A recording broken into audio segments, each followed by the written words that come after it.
Buenas tardes, estimados alumnos. Quien les habla, la doctora Delinda de la Cruz Albújar. Para mí es un gusto saludarles y el día de hoy vamos a hacer la clase de artritis reumatoide.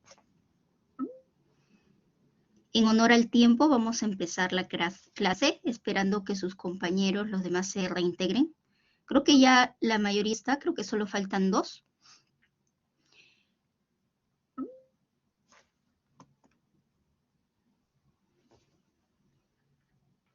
Bien, si tuviesen alguna consulta durante la clase o al finalizar, por favor me hacen llegar por el chat, o en todo caso hacen uso del micrófono y consultan, ¿sí?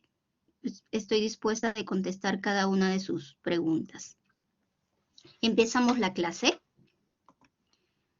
Bien, la artritis reumatoide es una de las 6 enfermedades difusas de tejido conectivo. Ustedes saben que las enfermedades difusas de tejido conectivo, como ya lo han venido haciendo en las clases prácticas, en su primera clase de síndromes e historia clínica, existen 6 CDTC principales. Una de ellas es la artritis reumatoide, otra el lupus eritematoso sistémico, la otra es la esclerosis sistémica, el síndrome de Sjögren, la enfermedad mixta de tejido conectivo y las miopatías. Ahora, la artritis reumatoide, como todas las que hemos mencionado, se caracteriza porque tiene factor reumatoide positivo. Todas esas 6 también tienen un ANA positivo. Con esto les quiero hacer hincapié y resaltar de que no nos valemos de los marcadores inmunológicos para hacer el diagnóstico, sino de la clínica. Si bien es cierto, tienen estos marcadores inmunológicos, nos vamos a valer de la clínica para hacer el diagnóstico. Es así que el día de hoy vamos a saber hallar el diagnóstico de la artritis reumatoide y vamos a definirla en primer lugar. Como ven en la diapositiva, la artritis reumatoide es una enfermedad inflamatoria crónica. Al decir que es crónica en reumatología, crónica para nosotros es que tiene un tiempo de duración más de 6 semanas. Si tiene menos, aguda. Más de 6, crónica. Entonces es una enfermedad básicamente crónica, inflamatoria, autoinmune, multifactorial, sistémica, porque no solo afecta a las articulaciones, sino todos los órganos. Etiología desconocida, como lo vamos a ver, pero existen varias teorías que explican la patogenia. Existe una posibilidad de compromiso extraarticular, no solo afecta a la articulación, sino también parte extraarticular, tendones, ligamentos, bursas, y básicamente articular. Afecta principalmente las articulaciones diartrodiales. Llamamos las articulaciones diartrodiales a las articulaciones bastante móviles y que contienen sinovia, justamente por la fisiopatología que afecta a la sinovia, que lo vamos a ver en adelante. Como pueden darse cuenta, la prevalencia mundial se acerca al 1%, en promedio 0.8%. Se presenta en la cuarta y quinta década de la vida, es decir, desde los 30 a los 40 años, cerca a los 50, principalmente en las pacientes mujeres frente a hombres en una relación de 3:1. Sin embargo, esta relación de 3:1 es entre la cuarta y quinta década de la vida. Ahora, cuando ya los pacientes van aumentando de edad, esta diferencia de 3:1 se equipara y se va disminuyendo en edades avanzadas, ¿sí? Como dice el cuadro de aquí. Ahora, por otro lado, existe una predisposición genética. Se dice que si uno tiene un familiar de primer grado con artritis reumatoide, esa persona tiene 4 veces más riesgo de tener artritis reumatoide que una persona que no tuviese ese familiar de primer grado con ese antecedente.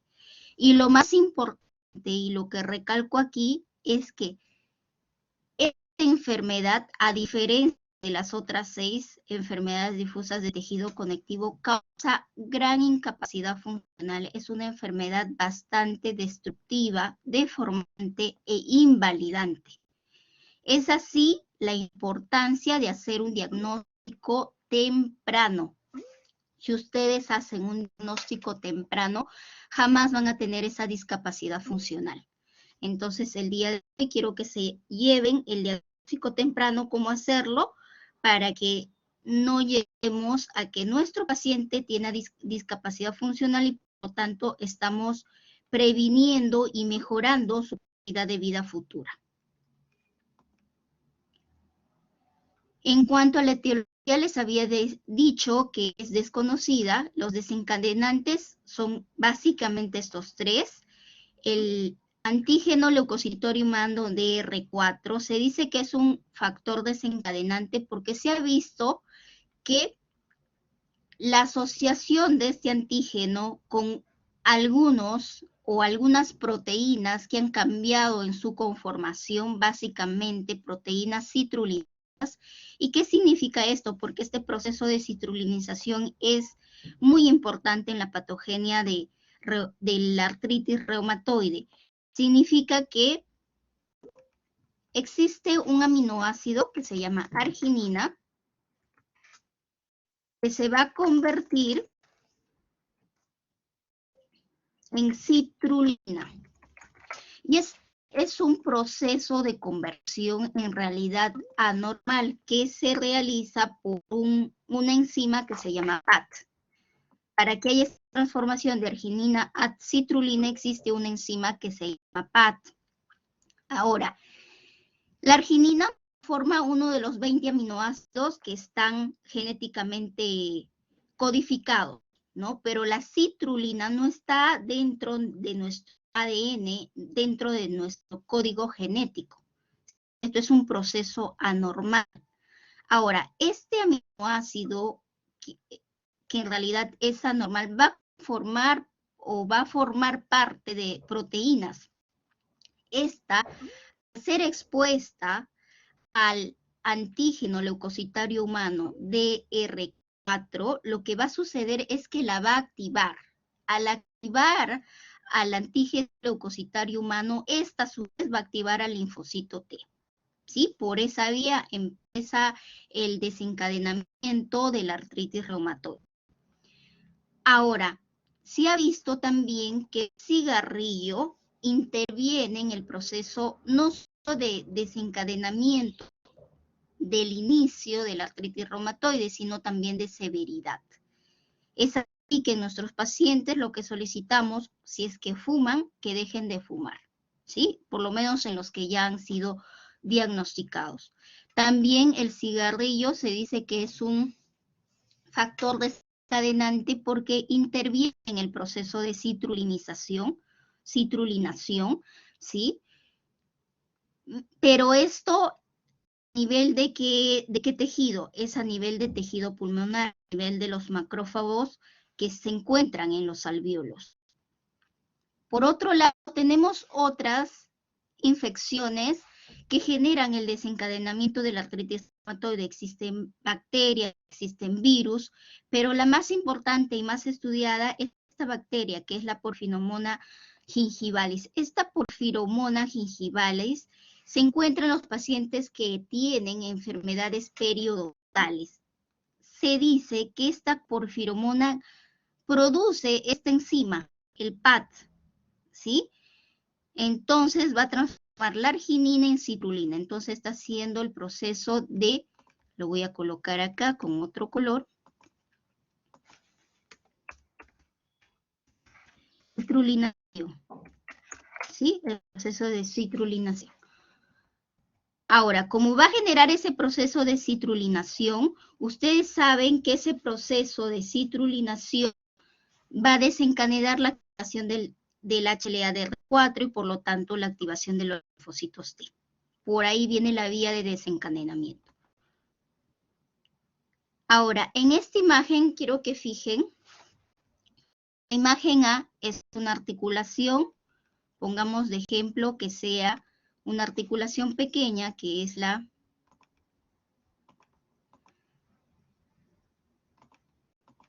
metacarpofalángica, que es una articulación pequeña en la mano. En el lado A se presenta la articulación completamente normal y en el lado B una articulación comprometida con artritis reumatoide. En el lado A se fijan, aquí está el hueso, el límite osteocondral, este es el cartílago, aquí también está el cartílago, la articulación, y justo en el límite entre el hueso y el cartílago nace la sinovia, ¿no? Nace la sinovia que ustedes saben que está conformada por sinoviocitos tipo A y sinoviocitos tipo B. Los sinoviocitos tipo A está conformado por macrófagos. En realidad son fibroblastos que se han convertido en macrófagos.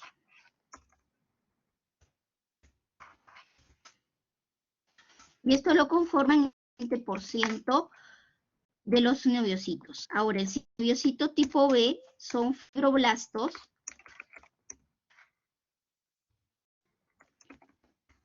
estos conforman el 80% del tejido sinovial. Entonces, los sinoviocitos tipo A son macrófagos que conforman el 20% de la sinovia y los sinoviocitos tipo B son fibroblastos que conforman el 80% de la sinovia. Si ustedes se dan cuenta, aquí está dibujada una capa, pero son de 1 a 2 capas normalmente. Esta es ya la cápsula y el tejido celular subcutáneo y esto la piel. Fíjense en una paciente con artritis reumatoide. La sinovia, que debería ser una sola capa, se ha proliferado. Existen muchas capas, más de 3. Esta sinovia proliferativa se esta panus. En este panus existe tanto macrófagos como fibroblastos que se han proliferado, ¿sí? Esta sinovia también es rica en tejido de angiogénesis, solo que está dibujado en la parte externa para que ustedes lo puedan visualizar, pero es rica también en linfocitos B, linfocitos T, macrófagos, osteoclastos y también de células como los mastocitos, ¿sí? Estos mastocitos son los que van a generar la angiogénesis. Y por otro lado, ya lo van a ver las funciones del linfocito T, linfocito B en la siguiente diapositiva, pero aquí vean, esta sinovia justo está en el límite condral, osteocondral. Por eso es que las erosiones en los pacientes con artritis reumatoide se va a dar a este límite. Es una erosión marginal, ¿sí? Al borde del hueso, en el límite osteocondral. Va a ser realizada por el osteoclasto, ¿sí? Por eso es el osteoclasto que está haciendo la resorción en esta zona. Ahora, veamos algo de la patogenia.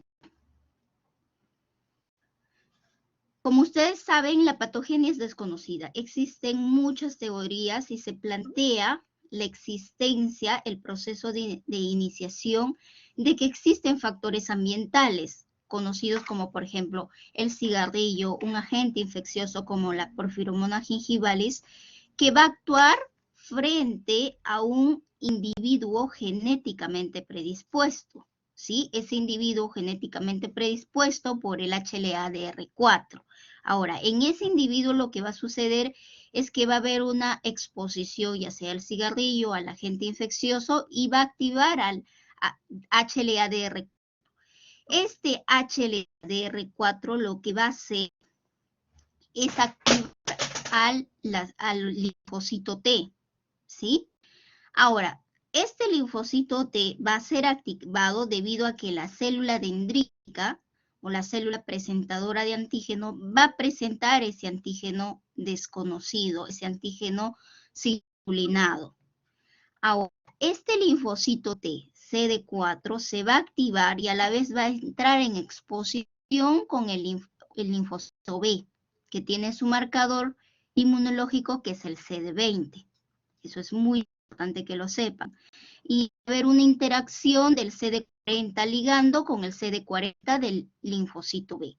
Ahora, este linfocito B, cuando se activa, se va a transformar en una célula plasmática productora de anticuerpos. ¿Cuáles son esos anticuerpos? Esos anticuerpos son el factor reumatoide y por ahí hay que recordar, porque es importantísimo y está escrito aquí, que el factor reumatoide es una inmunoglobulina M. ¿Qué quiere decir? Que es pentámera, es una inmunoglobulina grande que va contra la fracción Fc de una inmunoglobulina G. Y en realidad es una inmunoglobulina M que va contra o se va a unir a la fracción Fc de una inmunoglobulina G. ¿Sí? Eso lo recuerda. Ahora, este factor reumatoide va a unirse con proteína del complemento del suero y va a producir complejos inmunes. ¿Sí? Estos complejos inmunes van a estar dentro de la sinovia, ¿sí? Pero a la vez va a traspasar a la circulación sanguínea, de la sinovia a la circulación sanguínea, y van a ser responsables de las manifestaciones sistémicas de la artritis reumatoide. Eso por un lado, y esto va a permitir la perpetuación de la enfermedad. Por otro lado, tenemos al linfocito B que va a producir interferón gamma. Este interferón gamma va a hacer que se active el macrófago, va a hacer que el monocito que esté inactivo se transforme en macrófago y esta a su vez produzca citoquinas inflamatorias, como es el factor de necrosis tumoral alfa, una de las importantes, y la interleuquina 1.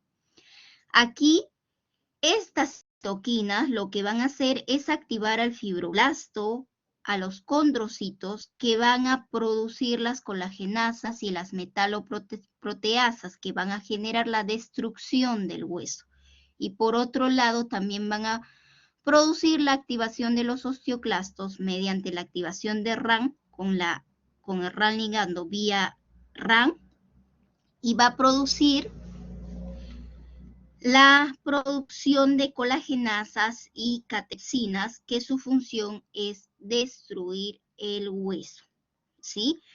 Aquí es importante también recordar que el factor de necrosis tumoral alfa tiene básicamente 4 funciones. Uno es la neovascularización. La siguiente es el reclutamiento de las células inflamatorias. La tercera es la activación de los osteoclastos y la cuarta es la producción de las proteasas. Y por otro lado, la interleuquina 1, su función es activar las proteasas y también activar a los osteoclastos. Hasta ahí, esto es un resumen de lo que puede o sucede teóricamente dentro de la patogenia de la artritis reumatoide. Ahora, ¿qué sucede durante la evolución de la enfermedad? Existe una fase de riesgo genético, existe una fase preclínica y existe una fase clínica, ¿sí? Entonces, en un individuo genéticamente predispuesto, que puede ser la predisposición del HLA-DR4, que son genes HLA, como su mismo nombre lo indica, pero no son los únicos genes, existen otros genes no asociados al HLA, como puede ser el PTPN22, el CTLA4, el STAT4, para mencionar los más conocidos, el PADI4 también. Ahora, frente a ese individuo genéticamente predispuesto van a actuar los factores predisponentes, el tabaco, bien mencionado, algunas bacterias, algunos virus. En ese proceso va a haber un proceso de pérdida de tolerancia.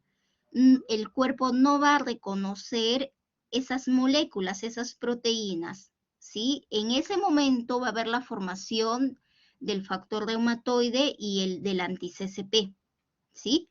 Del anticuerpo cíclico citrulinado, antipéptido cíclico citrulinado. Ahora, en la fase subclínica, la paciente probablemente tenga sinovitis subclínica, en la cual no hay dolor, pero sí va a haber aumento de las citoquinas, va a haber el BCG-PCR incrementada, y por ahí unos inicios, a pesar de que dice su clínica, dolor esporádico y también fatiga, anemia. Pero no es una clínica netamente de la artritis reumatoide, una clínica florida en su etapa de actividad, ¿sí?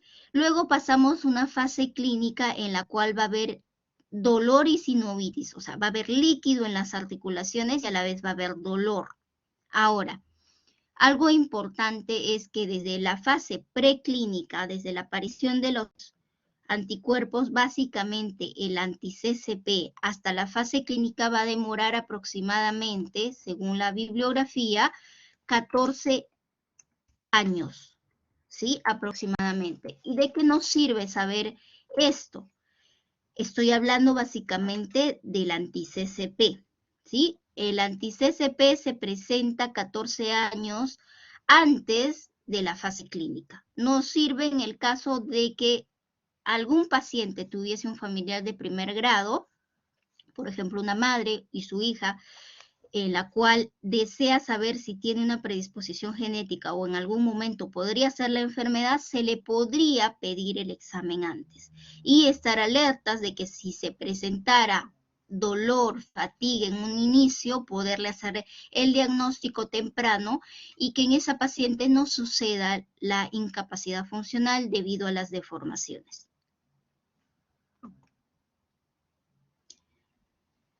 Ahora, aquí en la imagen ustedes ven muy bien una célula.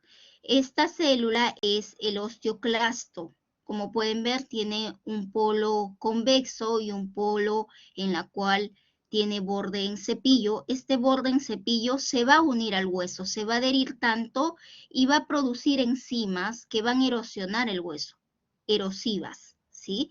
Aquí está un osteoclasto responsable de las erosiones en los pacientes con artritis reumatoide. Y esta célula va a estar presente en el panus, que es en el tejido de proliferación sinovial. Ahora, aquí vemos en la imagen una osteoclastogénesis. ¿En qué consiste la osteoclastogénesis? Es en la activación de los osteoclastos. ¿Cómo sucede la activación? Aquí tenemos un osteoblasto que va a tener en su estructura un receptor que se llama RAN ligando. Este RAN ligando se va a unir con los osteoclastos precursores que van a tener en su pared, en su membrana, a RAN, y va a haber una conformación, una unión entre ellas. Al hacerse esa unión, y esta unión se va a dar debido a que va a estimular lo que es el factor de necrosis tumoral alfa, la interleuquina 1, ¿sí? El factor de crecimiento tisular, la interleuquina 6, ¿sí? Las prostaglandina E, todas estas van a intervenir para que se unan y posteriormente los osteoclastos inmaduros se unan, maduren, ¿sí? Por eso es multinucleada y se produzca la osteoclastogénesis. Este osteoclasto maduro va a ser la erosión ósea. A todo esto intervienen los factores o citoquinas proinflamatorias. Las más importantes, el factor de necrosis tumoral alfa, la interleuquina 1, la interleuquina 6 y la interleuquina 17.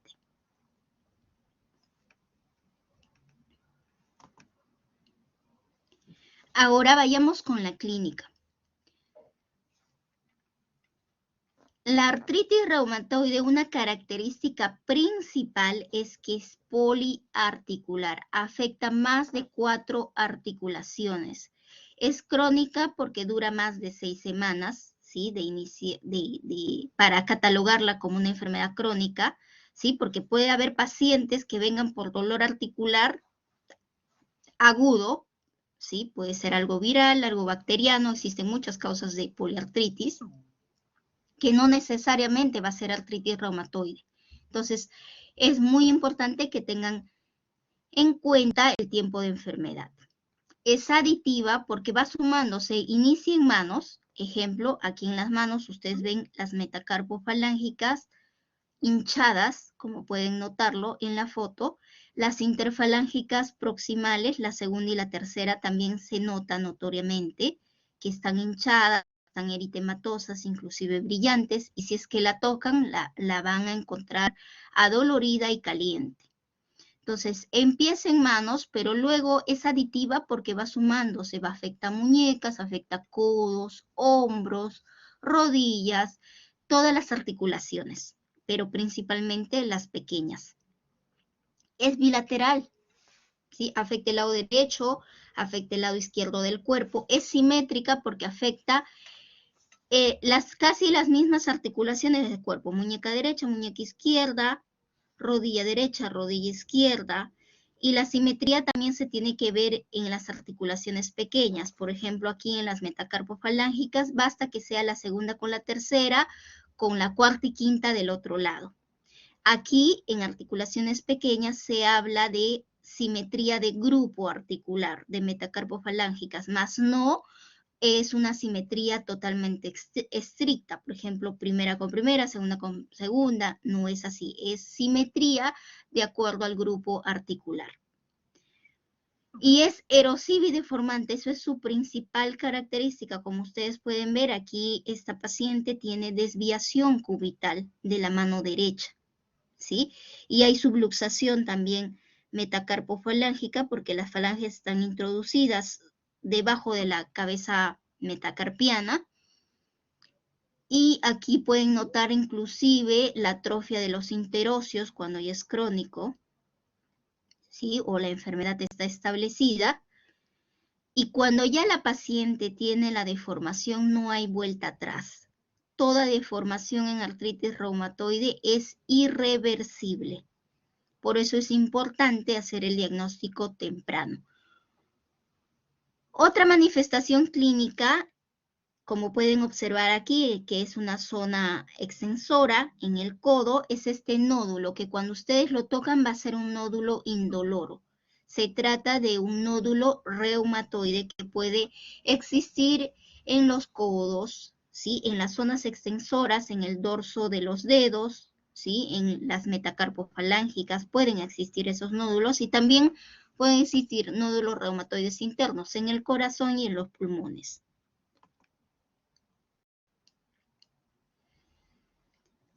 Entonces, aquí quiero que se fijen, este es un homúnculo articular en la cual he resaltado en rojo, en círculo rojo y punteado, las zonas que no afecta la artritis reumatoide.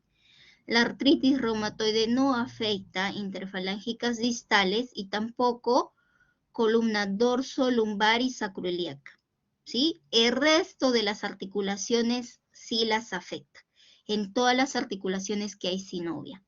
Básicamente, como mencioné al inicio de la clase, en articulaciones diartrodiales móviles y con sinovia.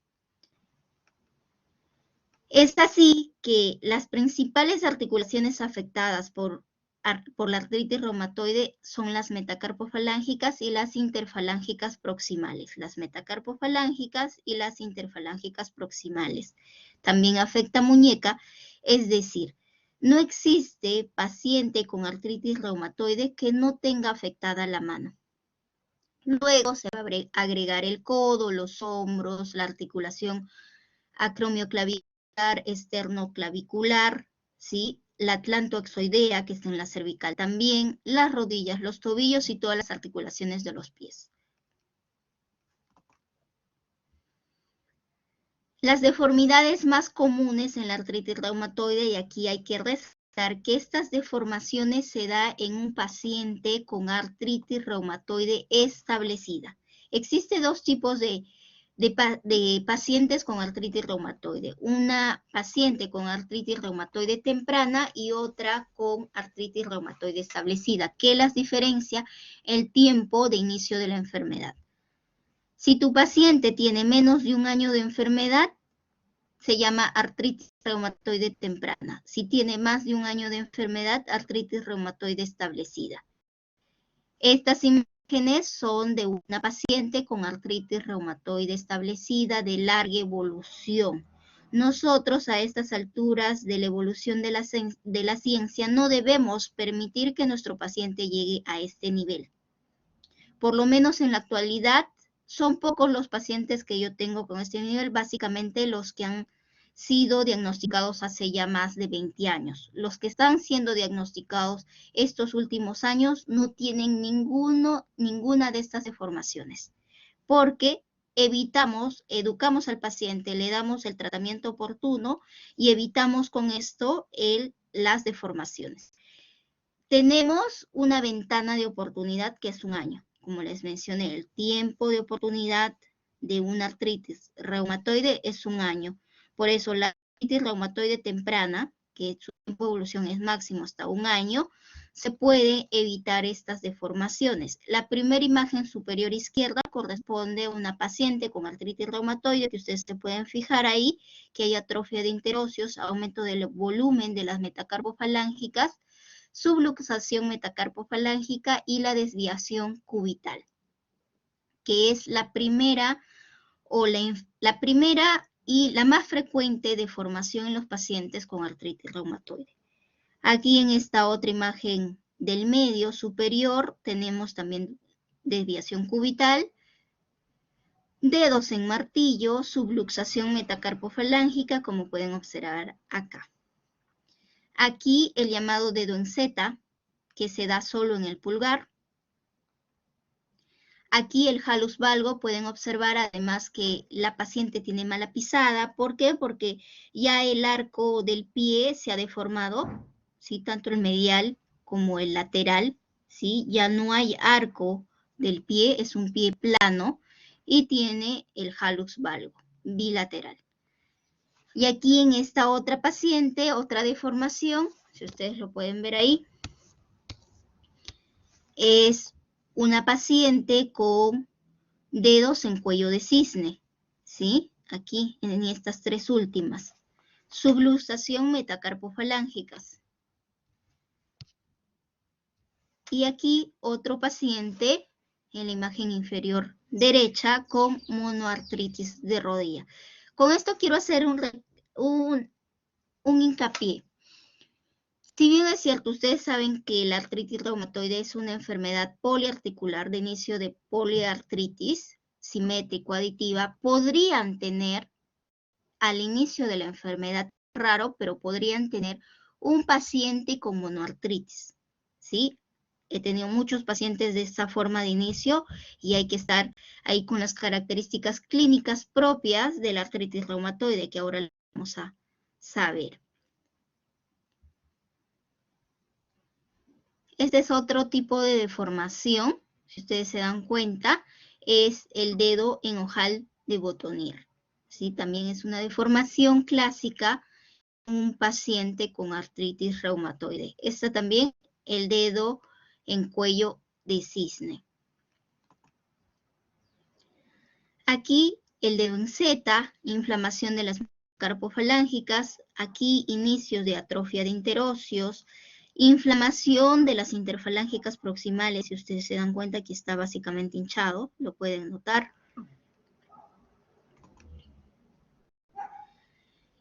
Y como les había mencionado, la artritis reumatoide no solo afecta las articulaciones, sino también afecta todo el cuerpo, todo el resto de los órganos, de los sistemas.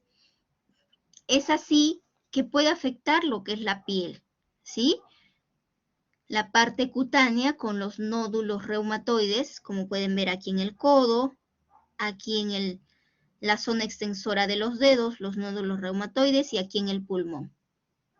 También afecta la piel con presentación de vasculitis, inflamación de los vasos pequeños y medianos de la piel.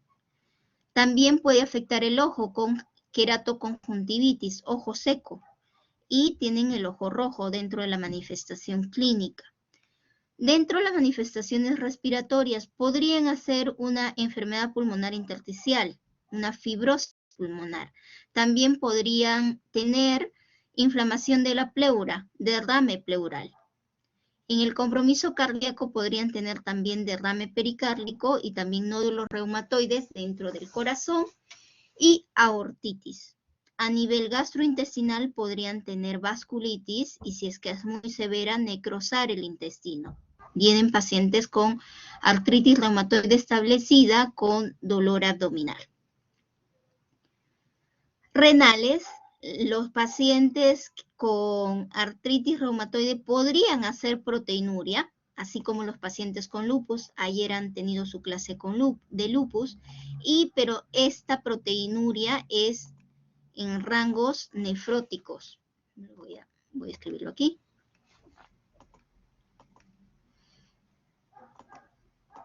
No sé por qué no puedo escribir, pero bueno, ahí lo apuntan al costadito, por favor. La proteinuria en un paciente con artritis reumatoide es a rangos nefróticos, como si se tratara de un síndrome nefrótico, ¿sí? Mayor o igual a 3.5 gramos en una orina de 24 horas. ¿Y esto por qué se da? Por la presencia de amiloidosis a nivel renal, ¿sí? No es por glomerulonefritis, sino es por amiloidosis a nivel renal. También da manifestaciones neurológicas como mononeuropatía múltiple y se da básicamente en pacientes con artritis reumatoide establecida, es decir, con un tiempo de enfermedad más de 1 año. Dentro de las manifestaciones hematológicas tenemos a la anemia microcítica hipocrómica como manifestación de enfermedad crónica. Ahora, este cuadro les hago llegar porque son los criterios de diagnóstico de la artritis reumatoide del año 87. Simplemente para que recuerden, es muy importante porque ha venido muchas veces en examen, no solo acá de pregrado, sino también para la residencia, entonces desde ahora ya tienen que estar sabiendo, y es para la vida, ¿no? Como parte de la historia, que todo paciente con artritis reumatoide va a tener rigidez matutina, pero esa rigidez matutina debe tener una duración de al menos 1 hora, mayor o igual a 1 hora. Debe haber artritis en 3 o más áreas de las que mencionan acá. Las hemos mencionado también, las interfalángicas proximales, las metacarpofalángicas, las muñecas, los codos, la rodilla, los tobillos y las metatarsofalángicas. ¿Sí? Son 14 áreas porque es simétrico. Ahí hay 7 por 2, 14. Si es que hay artritis de articulaciones de la mano, como les mencioné, no hay paciente con artritis reumatoide que no tenga compromiso de mano. Que sea simétrica a ambos lados del cuerpo. Que presente nódulos reumatoides, pero les voy diciendo que la presencia de nódulos reumatoides se da en una paciente con artritis reumatoide establecida. Es muy raro que se presente en una paciente con artritis reumatoide temprana, salvo sea esa artritis reumatoide de mal pronóstico. La presencia del marcador inmunológico, que es el factor reumatoide positivo, y este factor reumatoide positivo tiene la característica que también es positivo en el 5% de la población normal. ¿Sí? ¿Qué quiere decir? Si ustedes tienen un paciente con factor reumatoide positivo y no tiene clínica de artritis reumatoide, no tiene antecedentes de familiares con artritis reumatoide, probablemente se trate de un paciente totalmente normal. ¿Sí? El 5% de la población normal tiene factor reumatoide positivo. Es decir, aquí los presentes que estamos en esta clase somos 122, ¿sí? 5, al menos 5 y un poco más, tenemos por ahí factor reumatoide positivo sin tener la enfermedad. Lo mismo sucede con el ANA, el anticuerpo antinuclear. El 3% de la población normal tiene el ANA positivo, ¿sí? Ahora, los criterios del 87 incluyen alteraciones radiológicas típicas de la artritis reumatoide, que son las erosiones, la osteopenia articular y las deformaciones que ya lo hemos visto, pero vistas radiográficamente, ¿sí? Estas son la sensibilidad y especificidad de estos criterios. Y si ustedes se dan cuenta, tiene una sensibilidad hasta del 95%, pero lo mínimo era 75% y una especificidad del 73% hasta el 95%, ¿sí? Sin embargo, para hacer el diagnóstico de una paciente con artritis reumatoide con estos criterios, hay que esperar que se afecten más de 3 áreas. Hay que esperar que sea simétrico, que esté afectado a ambos lados del cuerpo, que tenga nódulos reumatoide y que tenga algo de erosiones. Y no, a estas alturas de la ciencia se usa ya estos nuevos criterios, que no son nuevos en realidad, ya han pasado 11 años, fíjense, fueron creados en el 2010 en la reunión de la CR, y para usar estos criterios nosotros tenemos que tener al menos una articulación inflamada, un dedito inflamado, una metacarpofalángica inflamada, hinchada con líquido. ¿Y cuáles son estos criterios? Son 4 grupos. Uno es el compromiso articular, otro es el compromiso serológico, que tenga anti-CCP o factor reumatoide positivo, otro que tenga sinovitis con un tiempo de duración más de 6 semanas. Si tiene menos de 6 semanas no tiene puntaje, si tiene más de 6 semanas tiene puntaje de 1. Y los reactantes de fase aguda, con eso demostramos de que se trata de una enfermedad inflamatoria. El BCG o el PCR positivo tiene un puntaje de 1. Ahora, yendo al compromiso articular. Si ustedes se dan cuenta, la articulación grande, si es grande, no tiene ningún puntaje. De 2 a 10 articulaciones medianas o grandes tiene un puntaje de 1. De 1 a 3 articulaciones pequeñas, basta una pequeñita, fíjense, tiene un puntaje de 2. De 4 a 10 articulaciones pequeñas, puntaje de 3, y más de 10 articulaciones, y al menos una pequeña, puntaje de 5. ¿Sí? Entonces, le dan bastante importancia al compromiso de articulaciones pequeñas. Entonces, basta que yo tenga, ejemplo, una inflamación de una metacarpofalángica más, por ejemplo, voy a marcar esta, ¿no? Con el lapicito. Esta de acá, una articulación pequeña. Ahí tengo 2 puntos. Luego que me salga el anti-CCP título bajo. ¿A qué llamo título bajo y título alto? De factor reumatoide y anti-CCP. Título alto denomino a 3 veces mayor al valor límite normal. ¿Sí? 3 veces. Ejemplo, si el factor reumatoide, su valor, si el límite normal es 14, su 3 veces sería más o menos 42. Mayor a 42 es obviamente positivo, de 14 para arriba es positivo, mayor a 42 es título alto. ¿Sí? Sería título alto porque es más de 3 veces del valor normal superior. Y título bajo lo contrario, ¿ya? Lo que resta. Ahora, imaginemos que mi paciente tenga título bajo, factor reumatoide título bajo, que tenga 18 o 20, ¿ya? Entonces, hasta ahí tengo 4 puntitos. Que tenga más de 6 semanas, hasta ahí tengo 5 puntitos.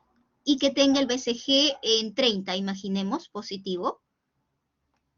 Miren, tengo 2, más 2, 4, con estos 5, 6. Mayor o igual a 6, ya estoy haciendo mi diagnóstico de artritis reumatoide. ¿Sí? Entonces, mi diagnóstico es artritis reumatoide si tiene un valor mayor o igual a 10. Fíjense ustedes, me basta una articulación y todo lo demás unido para hacer el diagnóstico. No tengo que esperar que sea poliarticular, no tengo que esperar que haya erosiones, deformaciones, compromiso sistémico, ni manifestaciones extraarticulares. A esa paciente que le están haciendo ustedes el diagnóstico temprano, le van a regalar un futuro buenísimo. ¿Por qué? Porque no va a tener deformaciones, entonces su vida, su capacidad funcional no va a estar en desmedro, va a estar totalmente normal. Obviamente con tratamiento. ¿Sí? Entonces avanzamos. Ahora, una vez que yo hago el diagnóstico, ustedes el mismo día del diagnóstico tienen que iniciar tratamiento. Y el mismo día del diagnóstico tienen que sacarle las 28. Ustedes bájense un app que se llama Reuma App, ¿sí? Reuma App, que su icono es un icono verde, ¿sí? Dentro de ese app está casi todas las enfermedades reumáticas, los criterios, y también los scores de actividad que les va a servir para guiarse. Entonces, El DAS28 en realidad es una fórmula logarítmica que básicamente utiliza el conteo articular, número de articulaciones dolorosas, utiliza número de articulaciones tumefactas, hinchadas, y el BCG o el PR de examen clínico. Ustedes colocan los valores en ese APP y les va a salir números, ¿sí? Si ese valor sale menor o igual a 2.6, su paciente, obviamente cuando ya haya recibido tratamiento, se encuentra en remisión clínica, que quiere decir que la enfermedad está inactiva. Si su paciente le sacan el DAS28 y sale menor o igual a 3.2, pero mayor a 2.6, actividad baja. Entre 3.2 y 5.1, actividad moderada, y mayor a 5.2, actividad alta. Este score de actividad de enfermedad de 28 articulaciones, ¿sí?, me sirve para hallar actividad. Tienen que tomar uno inicial para que posteriormente al tratamiento ustedes le puedan hacer un seguimiento teniendo los basales. Ahora, no es el único marcador de actividad de la artritis reumatoide. Existen otros marcadores de actividad para la artritis reumatoide. El CDAI y también el SDAI. ¿Sí? Esto lo vamos a ir viendo en la práctica, pero que se les vaya quedando. Avanzamos un poquito, entonces, el mismo día del diagnóstico, lo que puedo evaluar también es factores de mal pronóstico, ¿sí? Tengo que evaluar su nivel socioeconómico y cultural.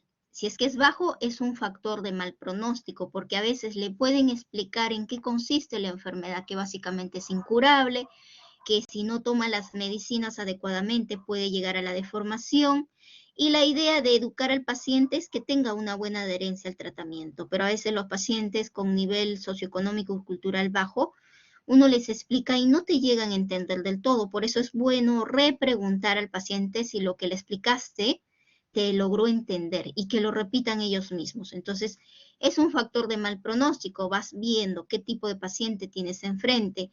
Ahora, el anti-CCP lo tengo al momento del diagnóstico, el factor reumatoide también puedo tenerlo, entonces si son títulos altos, es decir, más de 3 veces del valor normal superior, ya tengo otro criterio de mal pronóstico.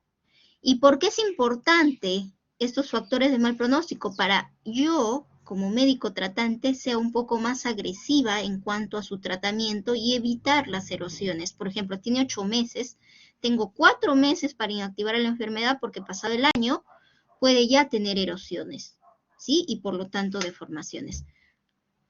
Otro factor de mal pronóstico son los reactantes de inflamación persistentemente elevados, es decir, le toman ahora el BCG, sale 50, 60, le toman el otro mes, al siguiente mes, a los 2-3 meses, persiste en 40, 50, 60, no logra bajar. Entonces, también es un factor de mal pronóstico. Además, las manifestaciones extraarticulares, los nódulos reumatoides, fíjense, los nódulos reumatoides son mal pronóstico, presencia de vasculitis, presencia de neumopatía intersticial, y en realidad cualquier manifestación extraarticular es una manifestación de mal pronóstico. Erosiones tempranas, es que si ustedes al momento del diagnóstico, hago mi diagnóstico de artritis reumatoide, perfecto doctora, hoy día le hago el diagnóstico, tengo que verificar que tenga erosiones o no. Le pido radiografía de manos y pies comparativas para verificar las erosiones a nivel marginal, como lo vimos en la parte de etiopatogenia. Entonces, erosiones en un paciente con menos de 1 año de enfermedad se llama erosiones tempranas y es un signo de mal pronóstico. Y poliartritis de difícil control. Ya le di tratamiento 3 meses y no mejora, ¿sí? Entonces es mal pronóstico, tengo que cambiar probablemente el tratamiento. Ahora, entonces, el mismo día del diagnóstico, ustedes no tienen que perder el tiempo, tienen que tomar medidas generales en cuanto al tratamiento, darle el tratamiento farmacológico y verificar si tiene algunas comorbilidades para también darle tratamiento. Vamos a ver cada una de ellas. Medidas generales. Si fuma, que deje de fumar. porque el cigarrillo interviene en la citrulinación. Y si interviene en la citrulinación, es la modificación de algunas proteínas, y estas proteínas se van a exponer a los macrófagos, y estos macrófagos o al HLA-DR4 van a activarse y van a activar al linfocito T, y por consiguiente van a activar toda la cascada de inflamación, activar macrófagos, producción de citoquinas, activación de los linfocitos T, linfocitos B, con la generación de anticuerpos, el factor reumatoide, que se va a unir a los inmunocomplejos, y estos van a generar, se van a unir y generar, y se van a ir a la circulación sistémica y van a generar los síntomas sistémicos, ¿sí? Entonces, todo eso va a ocurrir si es que tu paciente sigue fumando. Entonces, no solo interviene el tabaco o el cigarrillo, el acto de fumar, en desencadenar la artritis reumatoide como enfermedad, sino también en la severidad. Es más, si ustedes le dan el tratamiento, el mejor tratamiento para la artritis reumatoide, tu paciente está siguiendo al pie de la letra todo lo que le indicas. Por ahí no mejora, le agregas otro tratamiento, le haces terapia combinada. Por ahí no mejora, le das hasta biológico, pero no mejora. ¿Por qué? Porque probablemente no ha dejado de fumar, ¿sí? Interviene en la severidad también. Ahora, otra medida que ustedes tendrían que hacer es que el paciente, si está obeso o está con sobrepeso, que pierda el peso, que su peso sea totalmente normal, porque ese sobrepeso puede dañar también las articulaciones por fricción mecánica. Lo otro que hay que intervenir, hay que mejorar la enfermedad periodontal. Tiene que tener tu paciente una salud bucodental. Evitar que haya porfiromonas gingivales, que también va a desencadenar la enfermedad y activar la enfermedad. Ejercicio físico aeróbico, correr, trotar, ¿sí? Manejar bicicleta, nadar.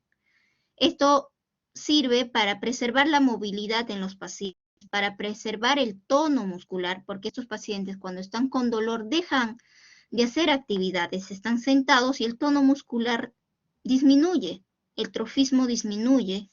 Entonces, tenemos que evitar lo que es la atrofia, y para ello pues tienen que hacer ejercicios aeróbicos.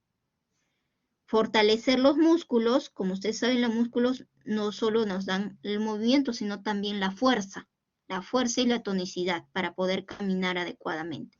Entonces, además pueden prevenir también las deformaciones. Esto no exactamente en prevenir, las únicas medicinas para prevenir las deformaciones, es decir, las erosiones, son los DIMARS, que ahora lo vamos a ver. Pero lo que sí nos da el ejercicio físico aeróbico es la movilidad, retornar el tono muscular y la atrofia muscular, ¿sí? Ahora, ¿es necesario que tu paciente haga reposo?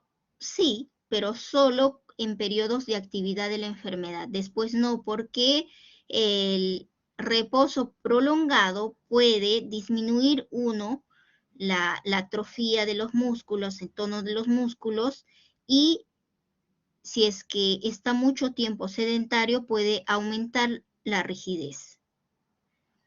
Y en cuanto a la dieta, ninguna dieta ha demostrado ser eficaz como preventivo para la artritis reumatoide, pero se sugiere dieta mediterránea rica en omega, en pescados, frutas y ensaladas. Una dieta absolutamente natural, normal, sin comida chatarra.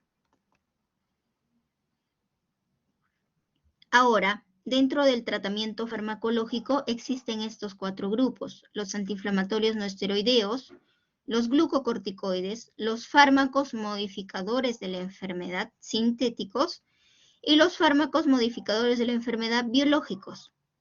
Y existe otro grupo un poco aparte, los fármacos que inhiben las proteínas quinasas, como los inhibidores JAK, como el tofacitinib y el baricitinib. Ahora, esto nada más es como un recordatorio, parte de la historia de la reumatología, que antes había un esquema que se llamaba esquema COBRA, simplemente para resaltar ahí que en realidad podemos usar corticoides, pero actualmente ya no se recomienda a las dosis usadas en este esquema COBRA, como son dosis altas de corticoides. Ya no se usa, porque no se ha verificado su beneficio, ¿sí?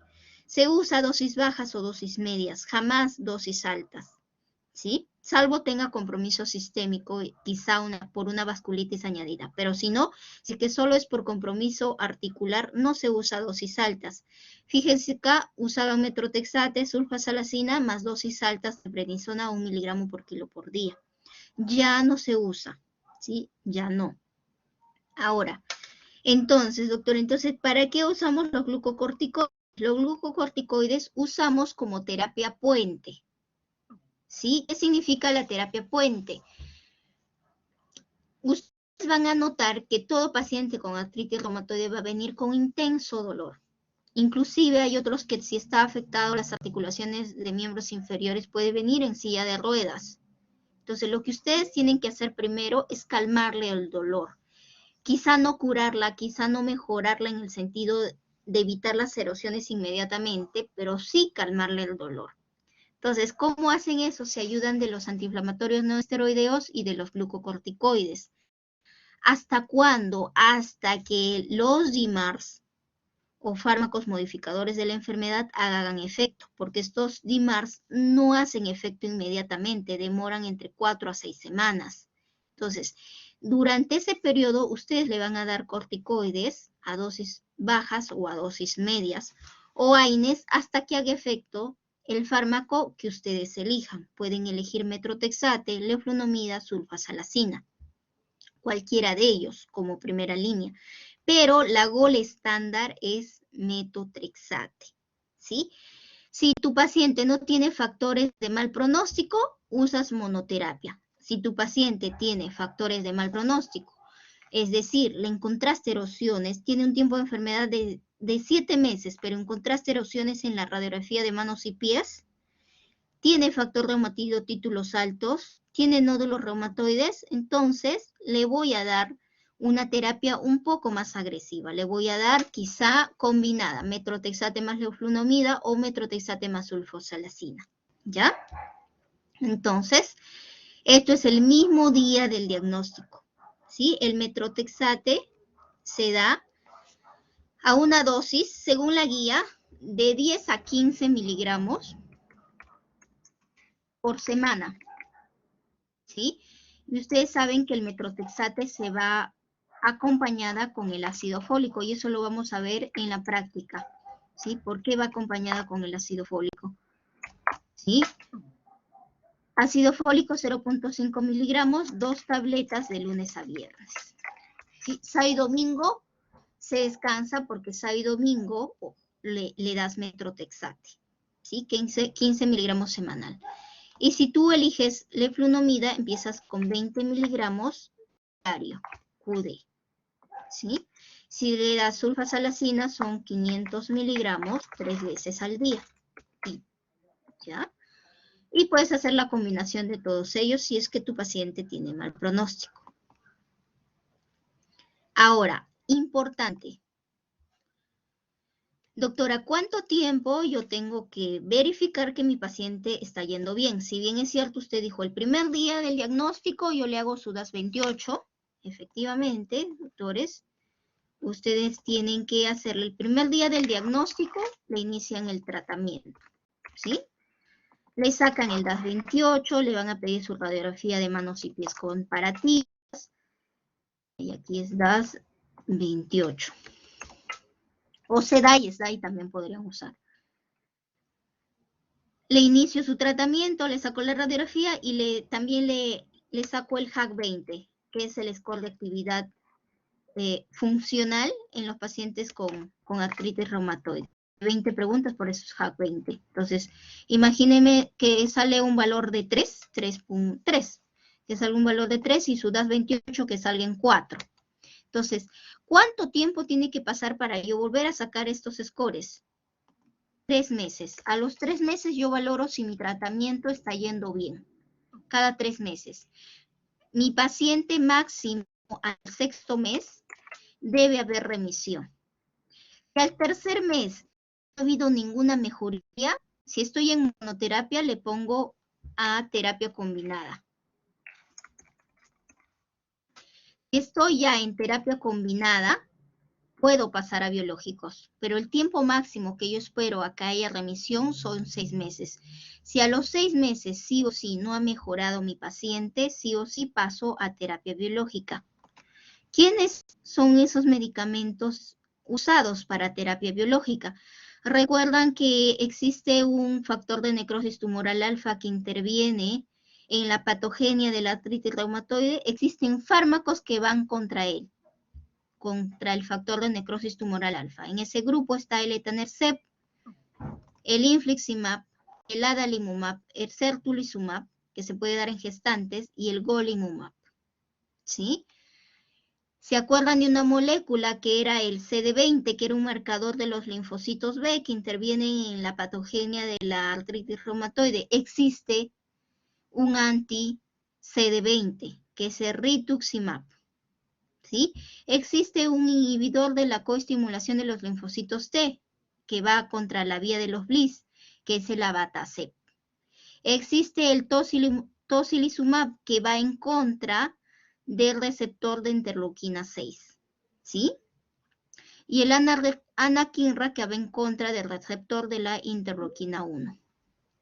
Esos son los principales biológicos que existen. Y aquí recordarles que el ACR y el EULAR también dan factores de mal pronóstico, ¿sí? El EULAR, la Liga Europea de Reumatología, define a factores de mal pronóstico cuando su DAS28 es mayor a 5.1, es decir, actividad alta. Actividad alta también cuando el SDAI es mayor a 26. Y si el factor reumatoide o anti-CCP tiene en realidad títulos altos. Y desarrollo precoz de erosiones. Desarrollo precoz se denomina a la presencia de erosiones antes del año de enfermedad, de la evolución de la enfermedad. Y según la Liga Europea de Reumatología, el Colegio Americano de Reumatología, perdón, el ACR, cuando tiene un HAC20 más de 1, manifestaciones extraarticulares, lo que habíamos mencionado, nódulos reumatoides, vasculitis, síndrome de Felty, positividad para factor reumatoide y anti-CCP y existencia de erosiones. Algunas son similares, como se pueden dar cuenta. Entonces, basados en esos factores de mal pronóstico, también puedo hacer cambios en mi terapéutica. Esto es un esquema de los puntos blancos que actúan los biológicos. Aquí están los anti-TNF que van contra el receptor del factor de necrosis tumoral alfa, el adalimumab, certolizumab, etanercept, golimumab e infliximab. El anti-interleuquina 1 que se llama anakinra, el anti-interleuquina 6 que se llama tocilizumab, ¿sí? El abatacept que se va contra estos coestimuladores de los linfocitos T, ¿sí? El secukinumab, que cuando hicieron esta imagen no tenía nombre todavía, pero el anti-interleuquina 17 se llama secukinumab y también lo usamos en las espondiloartropatías seronegativas porque la interleuquina 17 también tiene su patogenia a nivel de las espondiloartropatías seronegativas. Y el rituximab, que es un anti-CD20, antirreceptor CD20 de los linfocitos B. Entonces, doctora, ya le di tratamiento. ¿Cómo sé si mi paciente ya mejoró? Criterios de remisión, llamamos, o baja actividad. Entonces, cuando tu paciente tiene menos de una articulación dolorosa, menos de una articulación inflamada, su PCR es menos de 1 miligramo por decilitro, y valoración de actividad por el paciente es menos de 1 en una escala de valoración de 0 al 10. Esto también hacemos en cada evaluación. Escala de valoración que lo del paciente al momento del diagnóstico y cada chequeo que tú le haces. Ahora, teniendo en cuenta el DAS28, remisión es cuando el valor de DAS28 es menos de 2.6. Cuando el SEDAI es menos de 2.8, menor o igual a 2.8, y cuando el SDAI es menor o igual a 3.3. El SEDAI significa índice de actividad de enfermedad clínica, índice de actividad de enfermedad simplificada, ¿sí? El SEDAI utiliza, aparte de articulaciones dolorosas, tumefactas, evaluación general del paciente y evaluación global de enfermedad por parte del médico. Eso es el SDAI. Y el SDAI, esto es clínico, no necesito laboratorio. Cuando estén en su serum, ustedes pueden utilizar el SDAI. ¿Sí? Quizá no tengan PCR, BCG, podrían ustedes hacer el diagnóstico, dar el tratamiento y hacerle seguimiento con el SDAI. Ahora, con el SDAI, perdón. Y el SDAI sí necesita valores de laboratorio, el PCR o el BCG. ¿Sí? Ahí utiliza número de articulaciones dolorosas, tumefactas, BCG o PCR y la valoración global del médico de la actividad de la enfermedad.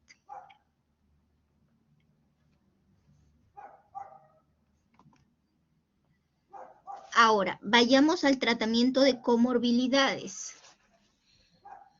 Todo paciente con artritis reumatoide, en realidad, de las 6 CDTC, las que tienen gran compromiso cardiovascular o riesgo cardiovascular son la esclerosis sistémica, la artritis reumatoide y el lupus. Sí, todas en realidad, pero esas tres principalmente. Y nuestros pacientes con artritis reumatoide probablemente no fallezcan por la enfermedad de la artritis reumatoide, fallezcan por un compromiso cardiovascular o un compromiso infeccioso. Por eso es importante tener un tratamiento integral, también de las manifestaciones o de las comorbilidades. Entonces, tenemos que cada cierto tiempo valorar su riesgo cardiovascular, se le tiene que pedir perfil lipídico. Para estar al tanto, se le tiene que mandar al cardiólogo para que le haga su chequeo anual. Tenemos que pedirle la densitometría mineral ósea porque de por sí, como usan corticoides, que es un factor de riesgo para osteoporosis, y la misma artritis reumatoide es un factor de riesgo para osteoporosis, tenemos que pedirle una densitometría mineral ósea, ¿sí? Y descartar osteoporosis. Y si tuviese, le damos tratamiento para la osteoporosis. Y estar alerta de las infecciones respiratorias, básicamente, o infecciones urinarias, pues son estas las infecciones que pueden provocar el deceso de nuestros pacientes. Aquí diferenciar entre una artrosis y una artritis reumatoide al inicio en pregrado nos podemos confundir inicialmente, inclusive ya médicos graduados lo pueden hacer porque no es su área, no es en lo que están dedicados plenamente el día a día, pero ya vayan aprendiéndose las diferencias entre una artrosis y una artritis reumatoide. La artrosis afecta manos, ataca al cartílago, ¿sí? Da rigidez, pero una rigidez matutina que puede ser asociada a dolor menos de una hora. Empeora con el movimiento, es decir, que tiene un patrón mecánico, más no inflamatorio. Y se da en pacientes mayores de 40 años. En cambio, la artritis reumatoide ataca la membrana sinovial. Y al atacar la membrana sinovial, esta es rica en osteoclastos y erosiona el hueso que está al costado de la membrana sinovial. Hay inflamación, por eso que el PCR y el BCG están incrementados y hay rigidez matutina, mayor a una hora. Empeora el dolor con el reposo. Disminuye cuando hay movimiento, ¿sí? Entonces es un dolor de tipo inflamatorio. Y se da en pacientes generalmente mujeres mayores de 20 años. Y esta última imagen es para los diagnósticos diferenciales de artritis en manos. Y aquí veamos, aquí está las manifestaciones en mano de una paciente con artritis reumatoide. Como ustedes pueden ver, afecta muñeca, metacarpofalángica e interfalángicas proximales. Respeta interfalángicas distales.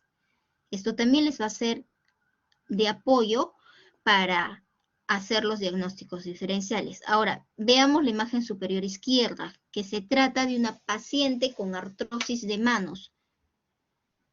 Si ustedes se dan cuenta, afecta interfalángicas distales, afecta interfalángicas proximales, respeta metacarpofalángica. Por ahí podría afectar a la segunda y tercera metacarpo, pero es rarísimo. Y puede darse la artrosis del trapecio metacarpiana, que se llama risartrosis, ¿sí? Ahora, en una artrosis explosiva afecta las interfalángicas distales y las interfalángicas proximales. solo eso afecta. Y una artritis por psoriasis, artritis psoriásica, que es una espondiloartropatía seronegativa, afecta sí interfalángicas distales. Si ustedes ven una paciente con afectación de interfalángicas distales hinchadas, doloridas, y aparte tenga psoriasis, pues probablemente sea una artritis psoriásica.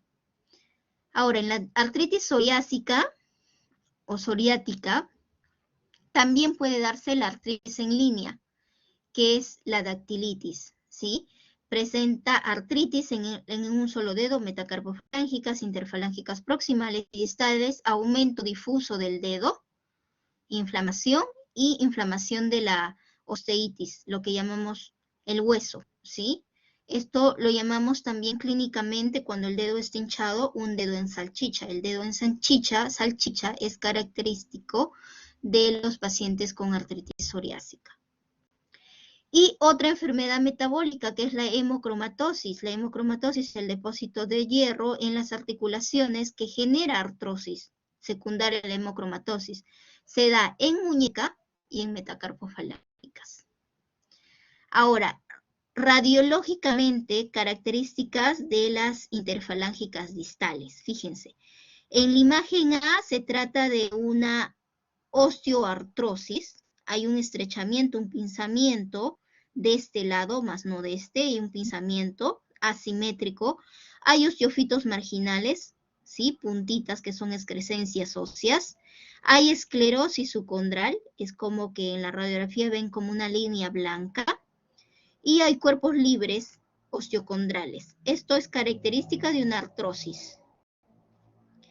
Ahora, y una artrosis erosiva, se llama erosiva porque tiene erosiones dentro de la articulación. No son marginales, sino es dentro. Fíjense, acá hay unas erosiones pequeñitas. Vamos a agrandar un poquito.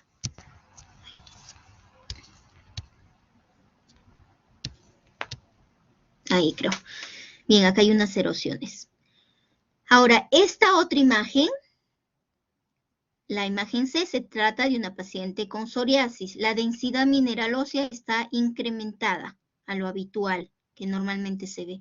Y puede presentarse proliferación ósea, semejante a los osteofitos, pero mucho más gruesos. Fíjense, este osteofito pequeño y este un poco más grueso, ¿sí? Proliferación ósea.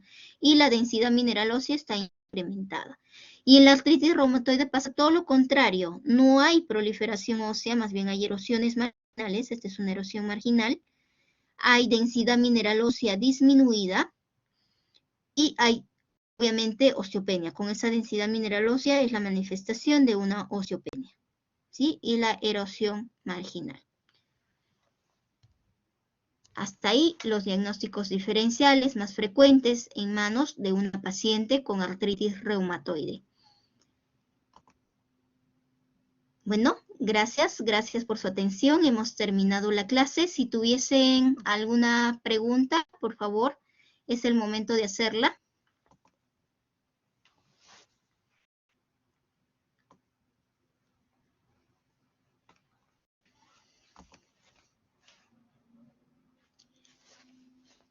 ¿Alguna pregunta de los presentes? Nicole. Sí, Nicole, buenas tardes. Sí, doctora, buenas tardes.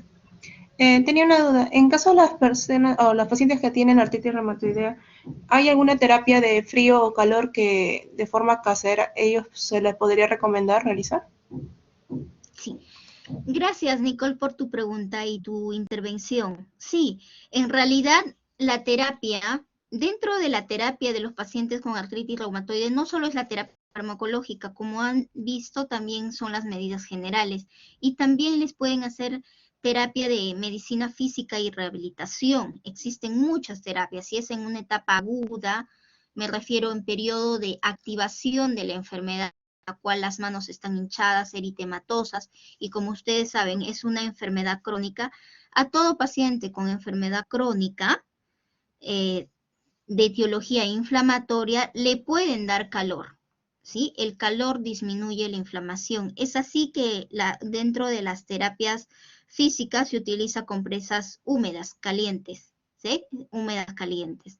Pero existen otros tipos de terapia también, ultrasonido, magneto, Básicamente para los pacientes con artritis reumatoide es hidroterapia, ¿sí? Con agua tibia o caliente, lo que resista la piel. Y también no solo ese tipo de terapias, Nicole, sino también hay pacientes que ya tienen deformaciones en las manos y existen ortéticos para mejorar el movimiento de esos dedos que ya están deformados. Entonces el médico de terapia les da una receta y hacen que les generen o que les hagan unos ortéticos que se coloquen los dedos para que puedan ellos utilizar y tener una mejor movilidad con esas manos deformadas, ¿no? ¿Hasta ahí te contesto tu pregunta, Nicole? ¿O tienes alguna duda más? No, sí, doctora, gracias. Justo tenía esa duda. Ok, Nicole, sí, la terapia física es muy importante. Y antes de ir con la pregunta de Claudia, no sé si ustedes ven en la imagen aquí, en la imagen derecha es toda una obra de arte de un florero, ¿sí? Muy bonito. Y quien lo hizo, la persona que está al lado izquierdo, que es Jean-Pierre Renoir. Jean-Pierre Renoir es un pintor del impresionismo y él tuvo artritis reumatoide, como ustedes pueden darse cuenta. En la mano izquierda él tiene el dedo en Z y también tiene las deformaciones en cuello de cisne. Y él hizo más de sus 20 obras del impresionismo, lo hizo teniendo la enfermedad. Inclusive si ustedes hurgan un poquito en su historia y en sus trabajos, él logra pintar amarrándose el pincel en la mano que está deformada. Ambas manos están deformadas, pero logró toda esa obra de arte y lo hizo justamente después de iniciada su enfermedad, teniendo las manos deformadas y teniendo la enfermedad que es la artritis reumatoide. En realidad es un ejemplo a seguir, que a pesar de las adversidades uno puede seguir haciendo lo que a uno le gusta o le encanta, ¿sí? Ahora sí, Claudia, por favor, tu pregunta. Sí, doctora. Sí, excelente, Sebastián. Sí, Claudia, te escucho. En la parte de los criterios diagnósticos de 1987, ¿7? sí, Sí. el 87, el punto F decía factor reumatoide sérico demostrado por cualquier método que sea positivo en menos del 5% de los controles normales. No entendí muy bien qué significaba esto de positivo en menos del Sí, 5% de los controles. ok, sí, Claudia. En realidad existen muchos métodos para nosotros hallar el factor reumatoide, ¿sí? Pero ahí te aclaran, puede ser cualquier método utilizado. Sin embargo, que ese método en realidad tenga y sea probado a nivel poblacional, porque todo siempre es probado científicamente mediante estadísticos. Entonces, que sea positivo en el 5% de la población. Eso es la definición. Y ya trayéndolo a la práctica, Claudia, significa que el factor reumatoide es positivo en el 5% de la población normal. ¿Qué quiere decir? Que ahorita somos 100, 5 de nosotros tienen factor reumatoide positivo sin tener la enfermedad. ¿Cuándo cobra importancia este factor reumatoide? Cuando nuestro paciente tiene clínica de artritis reumatoide. Quiere decir artralgias, artritis, rigidez matutina más de una hora, quizá por ahí le encuentras opciones, ¿sí? Más o menos por ahí va la explicación, Claudia.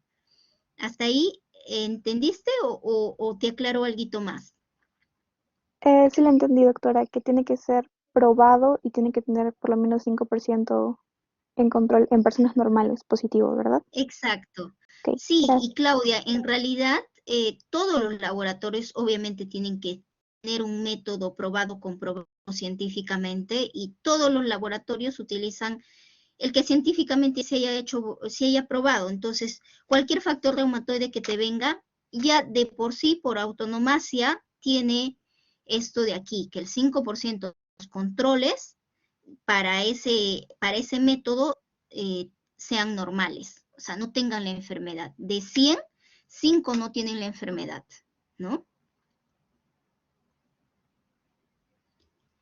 ¿Alguien tiene alguna duda más? ¿Alguna consulta? Bélgica, sí. Buenas tardes, Bélgica, ¿qué tal? Sí, doctora, buenas tardes. Una pregunta, cuando Buenas usted tardes. mencionó, sí, en la parte donde dijo que los nódulos reumatoides aparecen en la artritis reumatoide ya establecida, ¿también incluye a los nódulos de Bouchard? Ah, excelente pregunta, Bélgica. A ver, vamos a irnos, a ver, aquí. Recordar que los nódulos reumatoides son nódulos indoloros, ¿sí? Se localizan en los codos, en las zonas extensoras, en codo, en el antebrazo más o menos por esta zona, en el dorso de los dedos, en los pulmones, en el corazón, ya. Ahora, yo quiero que hagan una diferencia con el diagnóstico diferencial, que es una artrosis de manos.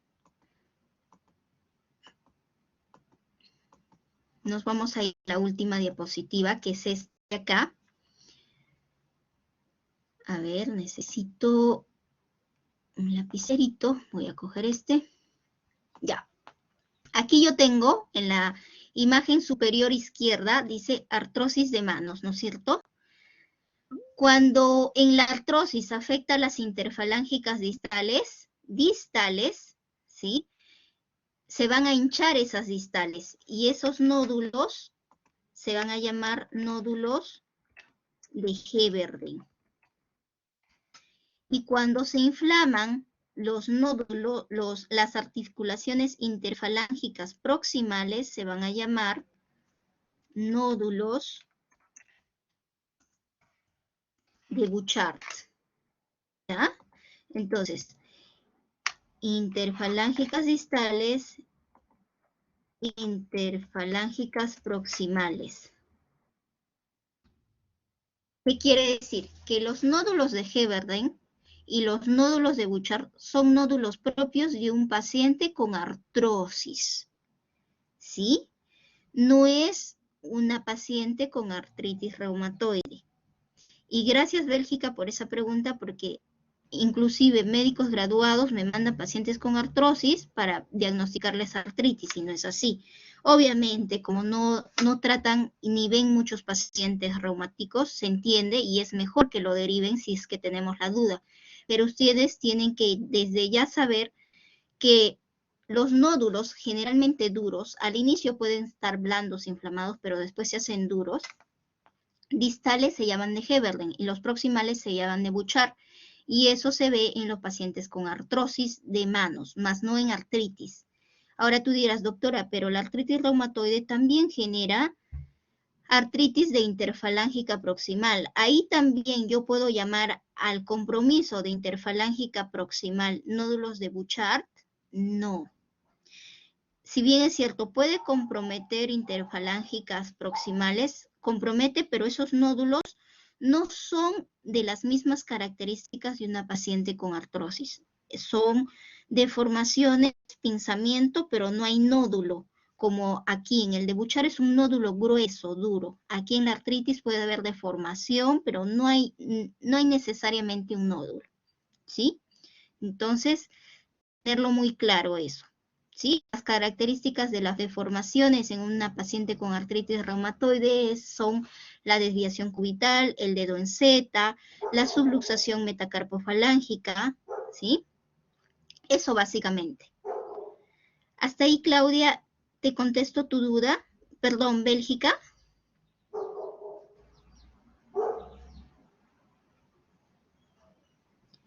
¿Quedó claro?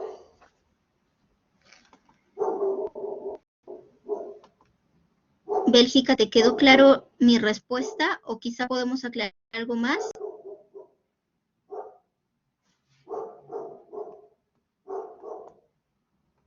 Creo que es la línea Bélgica porque tampoco la encuentro. Sí, doctora, sí, me reconecto al final, muchas gracias. Ah, Sí, ya. la llegué a entender, sí. Sí, me llegaste a escuchar, Bélgica.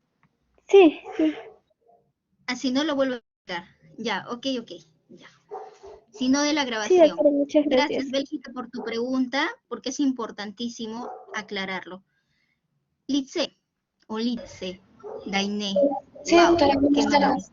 Ya. Los nódulos reumatoideos a la palpación, ¿cómo son? Son móviles, son duros, ¿sí? No son blandos, son duros, pero no son pétreos. Son duros, pero no pétreos. Son móviles y no duelen, dice, no duele. Y en la palpación, ¿cómo puedo diferenciarlo de un nódulo de Bouchard? Ah, mira acá.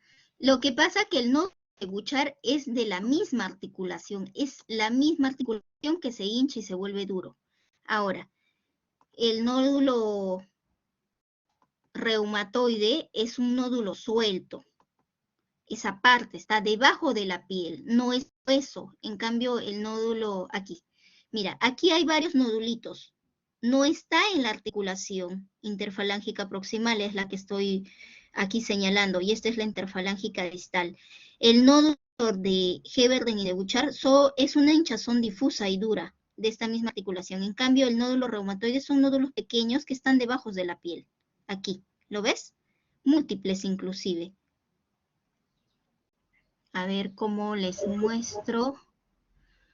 Creo que en la clase práctica ustedes van a ver unos nódulos de Heberden y unos nódulos de Bouchard. El nódulo de Heberden es todo esto de Bouchard hinchado y el nódulo de Heberden es distal. Es todo esto hinchado, duro. Todo el dedo es, toda la articulación, alrededor de la articulación está hinchado. Ahora yo no tengo una imagen, pero permítanme buscar aquí, a ver un ratito. Yo tengo una clase, pero Heberden, Bouchard, y les comparto pantalla.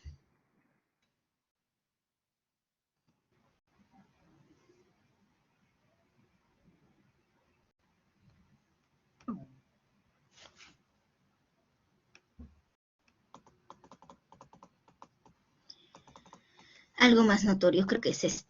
Ahora vamos a ver. A ver, vamos a ver. Voy a compartir mi pantalla.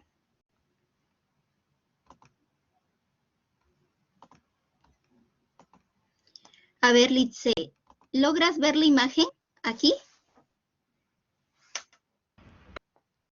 Litze, ¿me escuchas? Sí, doctora. Sí, ya mira. Los nódulos de Heberden son distales. Es toda la articulación hinchada. Si tú lo ves radiográficamente, mira, es un engrosamiento de todo el huesito distal. De la falange distal, de la falange media la parte distal y de la falange distal la parte proximal.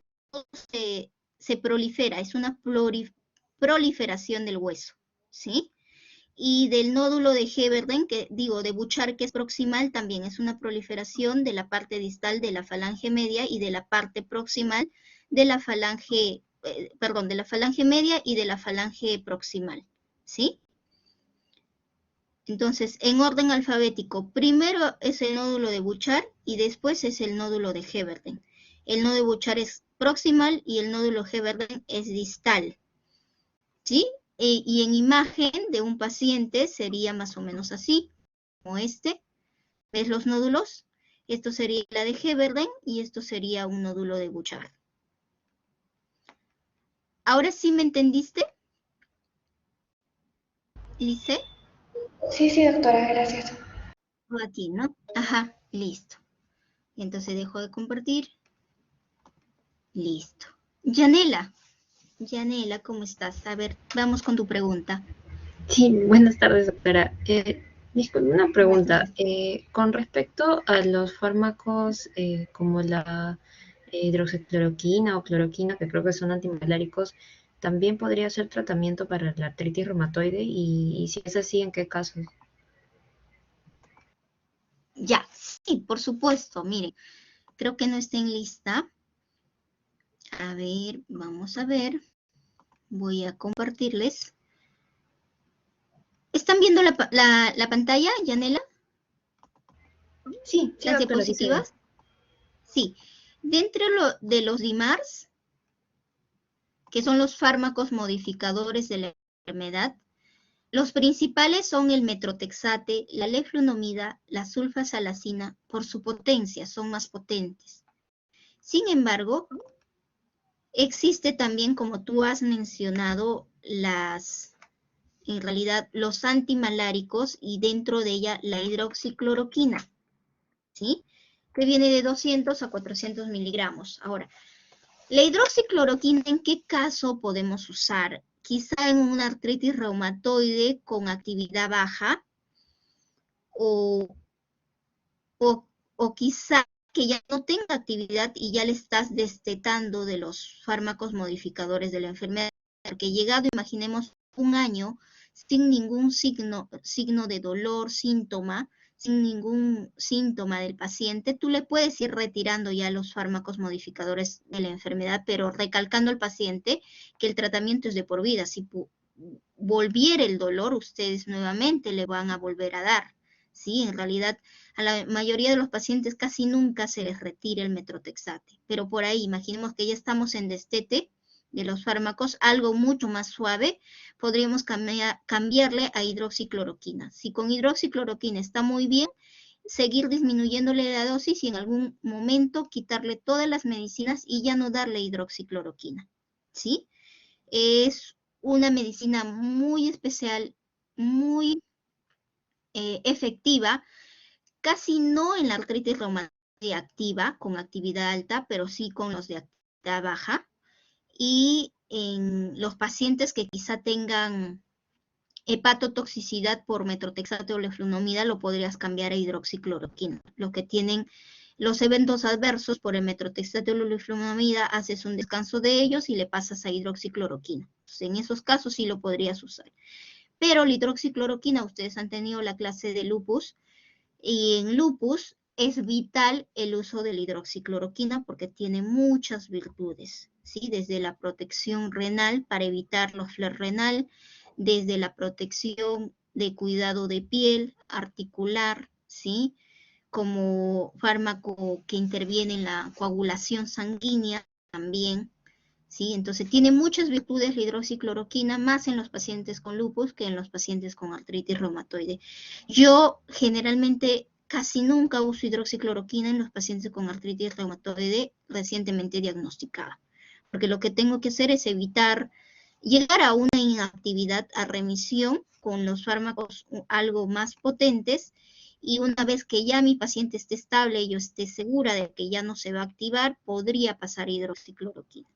O salvo sea una artritis reumatoide sin factores de mal pronóstico, que sea algo muy leve, una articulación, dos articulaciones comprometidas, y le doy tratamiento de hidroxi y a los 3 meses está totalmente inactivo, ¿no? Podría ser en esos casos, Yanela, ¿sí?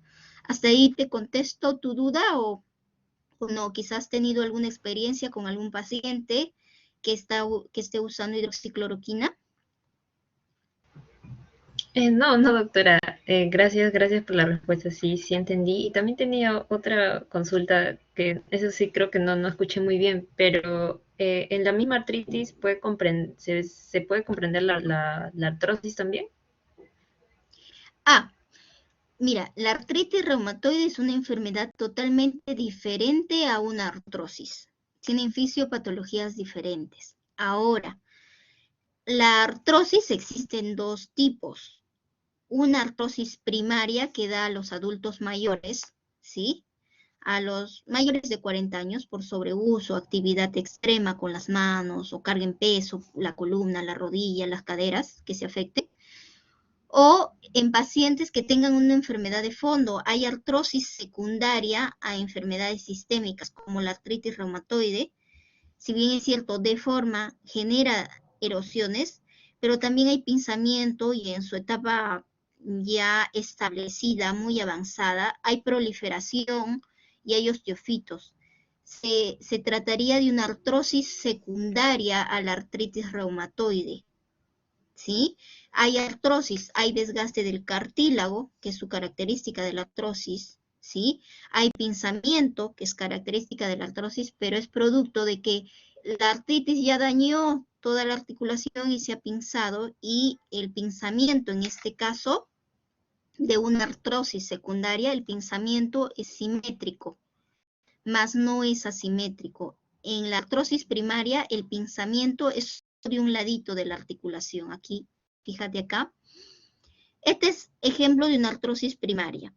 La artrosis primaria, su pinzamiento es más de un lado que del otro. Aquí está más pinzado que de este lado, trazando una línea imaginaria. Ahora, en la artritis reumatoide puede haber acá un pinzamiento más marcado que no está dibujado, puede haber un poco más de proliferación ósea, y también puede haber ausencia de espacio bien anquilosado y también es artrosis, pero es una artrosis simétrica. Toda la línea articular está comprometida y se trata de una enfermedad sistémica. En este caso, la artritis reumatoide es un pinzamiento si tú trazas una línea imaginaria simétrica. Entonces, hay artrosis primarias, que su pinzamiento es asimétrico, y hay artrosis secundaria a cualquier enfermedad sistémica, por ejemplo, también la hemocromatosis, que nos da un pinzamiento simétrico. ¿Sí, Yanela? Hasta ahí, más o menos que colmaste tu duda. Sí, sí, doctora. Y eso no sería síndrome de superposición, ¿no? O sea, eso sí sería secundario a de parte de la Sí, artritis sería reumatoide, una ¿no? artrosis secundaria a la artritis reumatoide y no superposición. La superposición solo son entre enfermedades inmunológicas sistémicas, entre las CDTC, entre las enfermedades difusas de tejido conectivo. Por ejemplo, artritis con Sjögren, artritis con lupus, artritis con vasculitis y así, ¿no? Enfermedades sistémicas inflamatorias. Aunque, Yanela, el overlap es sobreposición, ¿no? Pero no lo usamos como que decir, es una sobreposición de artrosis con artritis. Podríamos decirlo, pero no es lo cotidiano que utilizamos dentro de la parte médica de reumatología. Hablamos de sobreposición, aunque literal dice sobreposición, dos enfermedades, lo utilizamos más para las enfermedades difusas de tejido conectivo o con cualquier otra enfermedad sistémica. ¿Sí, Yanela? Ah, ya, doctora, ya ahora sí me quedó más claro. Muchas gracias. Ok, listo. Perfecto. ¿Alguien más tiene alguna duda? Valeria.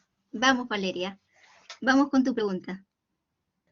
Doctora, mencionó a los glucocorticoides, que es como un puente. En, ¿Cuál, Exacto. Terapia puede. cómo, sí, em, cuál tendría un mayor efecto, la prednisona o la dexametasona? Por lo general usarían la prednisona. Mm, ¿o cómo? En general, lo que nosotros usamos o es de Flasacor o es de prednisona, por su vida media un poco más corta. ¿Sí? La dexametasona, su vida media es un poquito más larga, pero podrías usar cualquiera de ellas. ¿No? Pero generalmente nosotros usamos, por la equivalencia que vamos a manejar, es prednisona, a una dosis bajas o medias, ¿sí? Máximo hasta 20 miligramos al día usamos. Pero generalmente, si tu paciente está con moderado dolor, puedes llegar hasta 10 miligramos al día. Pero si ya viene muy, muy comprometido, hasta que haga efecto el DIMAR o fármaco o el FARME, ¿sí? En español, podrías tú darle corticoides a dosis medias, ¿sí? Hasta 20 miligramos diario para calmar nada más el dolor, eso asociada a antiinflamatorios no esteroideos, máximo 7 días, dependiendo qué antiinflamatorio uses. Si usas ibuprofeno, puedes usar 3 veces al día. Si usas naproxeno, 2 veces al día. Si usas selectivos de la COX-2, Celecoxib, usas desayunicena 2 veces al día. Y si utilizas etoricopsid una vez al día, ya sea de 60, 90 o 120 miligramos, máximo por 7 días, porque ustedes saben, tanto los AINES como los glucocorticoides podrían producir gastritis, así, inclusive úlceras, así que hay que estar alertas también de esos efectos adversos de los pacientes, ¿sí? Y bueno, el dolor, ustedes le dan el corticoide y al día siguiente el paciente va a creer que se ha sanado porque el dolor le calma inmediatamente. A diferencia de los AINES, ustedes le dan, no calma tanto como los corticoides. Ustedes le dan corticoide y al día siguiente está saltando, caminando y creen que el corticoide es una bendición que les sana. Ustedes tienen que aclararle eso, que el corticoide no sana, es solo para la inflamación momentánea, porque ellos se pueden automedicar solo con corticoides. Hay que educar, por eso es importante la educación al paciente, y pueden regresar con un síndrome Cushing, porque ellos mismos se suben la dosis y regresan con un síndrome de Cushing exógeno, producto del uso de corticoides a dosis altas. Y no usan los DIMARS porque obviamente la terapia demora en hacer efecto mes y medio, mes a mes y medio aproximadamente. Entonces, Esa explicación hay que darles para que tengan paciencia de esperar ese tiempo, pero en ese tiempo, pues, ustedes inclusive, si quieren mantener a su paciente sin dolor, podrían usar cualquier analgésico más, tramadol, quizás hasta parches para el dolor, analgésicos en parche, para que estén tranquilos, pero explicándoles que eso no es la solución, es una terapia que se les da hasta que haga efecto el DIMAR. ¿Sí, Valeria? ¿Hasta ahí te colmo tu duda? Sí, doctora. Podrían usar cualquier corticoide podrías usar, prednisona, deflazacor, dexametasona, pero los más fáciles de dosificar de acuerdo al kilo de peso son la prednisona y quizá el deflazacor, su equivalente. Entonces, usamos entre prednisona y deflazacor. Deflazacor es menos mineralocorticoide, entonces no edematiza mucho al paciente. Entonces, entre prednisona y deflazacor podrían usar deflazacor si tienen esa dificultad con el paciente, pero a veces a dosis bajas su paciente no hace síndrome Cushing. Así que teniendo todos los cuidados necesarios, ustedes van a ver que la paciente va a ir muy bien. O explicarle por un momento, y eso pasa más en los pacientes con lupus, a las pacientes con lupus sí le damos dosis altas, a 1 por kilo, a ellos sí o sí les va a dar Cushing, y le tienen que explicar, este tratamiento es momentáneo hasta que haga efecto el fármaco que va a curar el lupus, o va a mejorarles, mejor dicho, pero esta terapia es para inactivar al riñón o a lo que esté afectado en ese instante, y tu cara se va a hinchar, vas a tener tu carita hinchadita, pero es momentáneo. Después te vamos a ir bajando la dosis paulatinamente y tu cara va a mejorar. Es como que una belleza externa se ha perdido, pero internamente se está ganando una belleza y una salud a tus riñones, ejemplo, ¿no? Le pones ese ejemplo y ellos entienden momentáneamente, pues se sentirán un poco mal o aceptan el síndrome Cushing, y luego recién cuando ya haga el efecto la ciclofosfamida o el micofenolato, lo que ustedes deciden darle en un paciente con lupus, le van bajando la dosis paulatinamente, porque no se baja de manera brusco, porque si no hacen un efecto rebote, igual le va a producir Cushing o alteración de las hormonas, del cortisol básicamente. Entonces le bajan progresivamente y todo el síndrome de Cushing desaparece.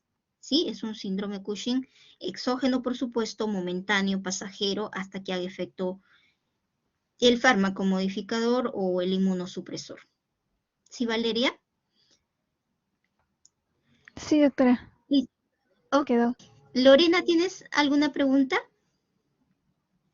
Doctora, y yo quería saber qué tan efectivo es esos medicamentos que pues venden en el Inca Pharma, que se llama Finate, que tienen glucosamina con condritina. Ok, Lorena, muy buena pregunta. Yo aquí no he mencionado ningún... No mencionado, perdón. Sí, no lo he mencionado, sí, justamente ahorita te voy a colocar los CISA-DOAS, que está escrito en inglés. Son sintomáticos, son fármacos sintomáticos que van contra la osteoartritis. Esos son los CISA-DOAS, o sea, eso lo van a ver en la clase teórica del tratamiento de osteoartritis o osteoartrosis.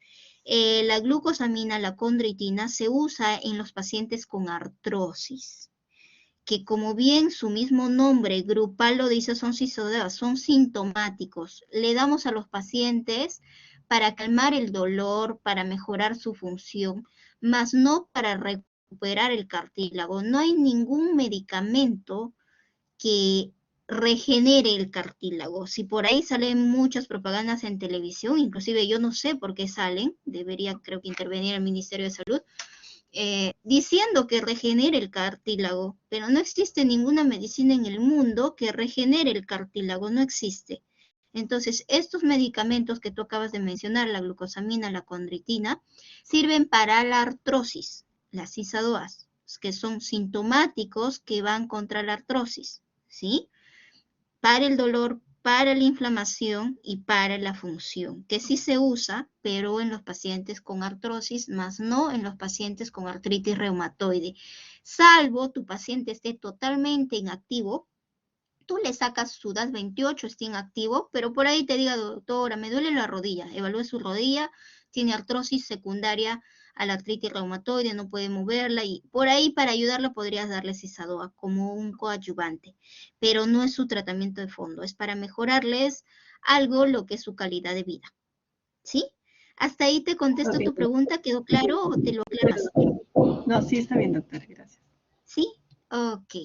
¿Alguien más tiene alguna pregunta ahí? Sus dudas, por favor. Ahí, Bélgica. A ver, dime, Bélgica. Sí, doctora, disculpe, sí, por ahí tal vez algún paciente nos dice de que podría estar mejorando con AINES en cuanto a su artritis reumatoide. Entonces, eso nos indicaría, nos llevaría a pensar que tal vez el diagnóstico esté bien o esté mal, porque creo que usted mencionó que los AINES o los corticoides solamente son para la inflamación o el dolor. Sí, efectivamente, Bélgica, en realidad, si tú, el diagnóstico no se hace en base a los fármacos, el diagnóstico se hace mediante los criterios de clasificación que tú lo has visto. Puedes usar la del 87 o la del 2010. Te sugiero que uses la del 2010 porque nos sirve para hacer el diagnóstico temprano de artritis reumatoide. Ahora, tu paciente puede que si es una artritis reumatoide, imagínate que ya le diagnosticaste con todas sus letras, factor y anti-CCP positivo, tiene artritis en la mano, no hay duda que no sea artritis. Tú dices, le voy a tratar con AINES nada más. Si solo tratas con AINES y por ahí tu paciente dice, sí, ya me calma, tomo un mes de AINES y me está calmando. Perfecto, pero tiene que tomar todos los días AINES, tiene que tomar todos los días corticoides. ¿Y cuándo lo vas a retirar? No lo vas a retirar nunca. El detalle de eso es que, uno, la enfermedad avanza, porque no, ninguno de esos dos actúa para lo que es la inflamación, actúa en blanco a lo que es la inflamación, la interleuquina 6, 1, factor de necrosis tumoral, interferón, ninguno de ellos.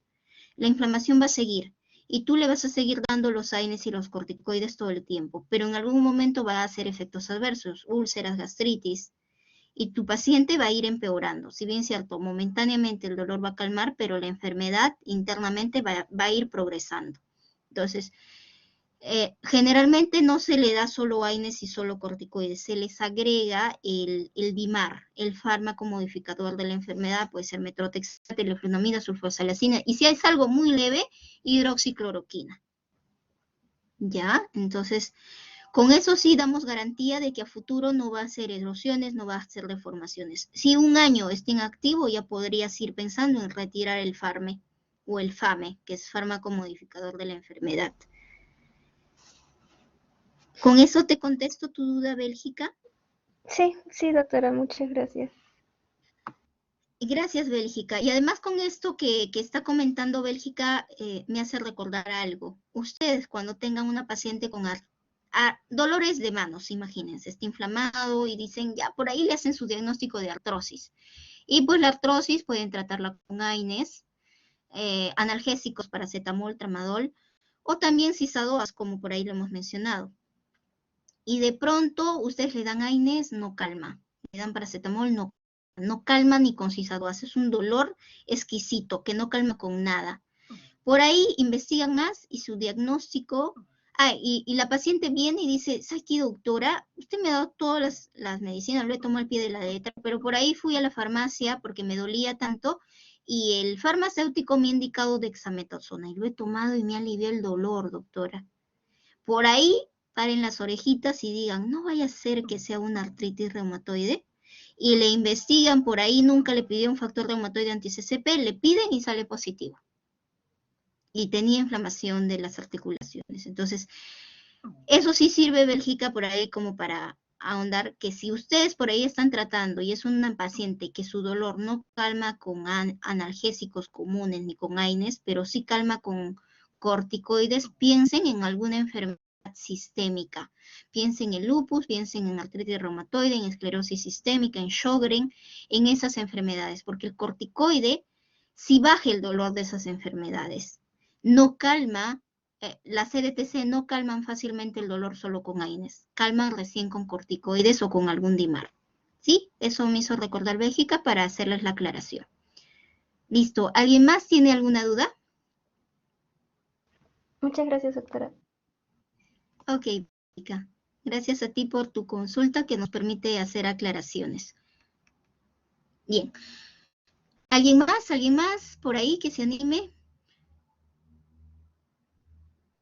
Listo, para que no hay cualquier duda que tengan, por favor, siempre estoy dispuesta a contestarles las dudas. Ya el delegado sabe mi teléfono, también mi correo, pueden escribirme ahí. De preferencia, mejor en el WhatsApp, cualquier duda que tengan, porque el correo una vez al día lo reviso, 2 máximo. Entonces en el WhatsApp sí un poquito más seguido, salvo esté en clase o en consulta. Listo, doctores. Espero que haya sido de mucho provecho la clase. Igual seguimos avanzando. Creo que el jueves todos tienen en su cursillo tratamiento de la artritis reumatoide. Ahí vamos a ahondar un poquito más, cada uno con sus médicos de práctica, y vamos avanzando. Gracias, queridos alumnos. Cualquier cosa estoy para ustedes. Cualquier duda también. ¿Sí? Cuídense mucho. Y nos estamos viendo en las clases prácticas. Gracias, muchas gracias, Nicole. Gracias a todos. Gracias. Gracias por sus buenos deseos.